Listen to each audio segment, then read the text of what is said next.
छत्रपती शिवाजी महाराजांनी स्वर्गाहुनी सुंदर असे स्वराज्य स्थापन केले। छत्रपती शिवाजी महाराजांची कुलमाता आई तुळजाभवानी हे आपल्या सगळ्यांना माहीतच आहे। आपण तुळजाभवानीच्या मंदिरात गेल्यानंतर गोमुख आहे आणि त्या गोमुखातून अविरतपणे असे पाणी येत राहते। ते पाणी कोठून आले आणि त्या गोमुखाची स्थापना कोणी केली त्याच्याबद्दल थोडीशी माहिती आपण पाहू। तुळजाभवानी म्हणजे आदिमाया शक्ती, पार्वतीचा अवतार आणि या आदिमाया शक्तीचा एक भक्त होता गरीबनाथ नावाचा। अहो, अफाट भक्ती होती त्याची। इतकी भक्ती होती की देवी त्याच्या बरोबर बोलत होती, एवढी भक्ती अफाट। एक दिवस गरीबनाथाने विचार केला आणि मातेला सांगितले की माता, मला गंगेचे दर्शन घेण्यासाठी काशीला जायचे आहे। त्यावेळेला देवी साक्षात गरीबनाथाला म्हणाली, गरीबनाथा, तू जा गंगेचे दर्शन घेण्यासाठी, परंतु जाताना माझे एक काम कर की तू माझे पूजेचे सामान घेऊन जा आणि गंगेला अर्पण कर।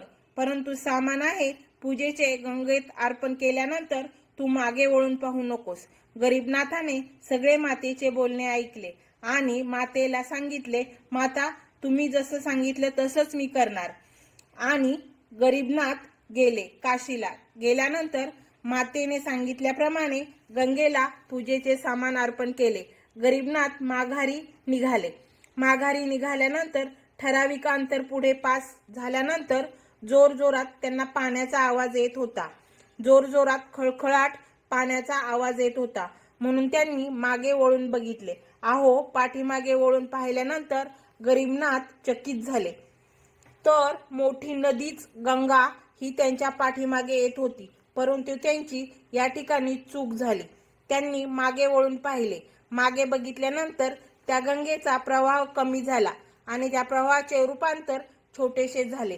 त्यावेळेला गरीबनाथाने तो जो छोटासा प्रवाह आहे तो प्रवाह तुळजाभवानी मंदिरापर्यंत आणला आणि त्या ठिकाणी गोमुखाची स्थापना केली। ज्या वेळेला गोमुखाची स्थापना केली त्यावेळी गोमुखातून जे पाणी आले त्या पाण्यातून पूजेचे साहित्य परत त्या ठिकाणी आले।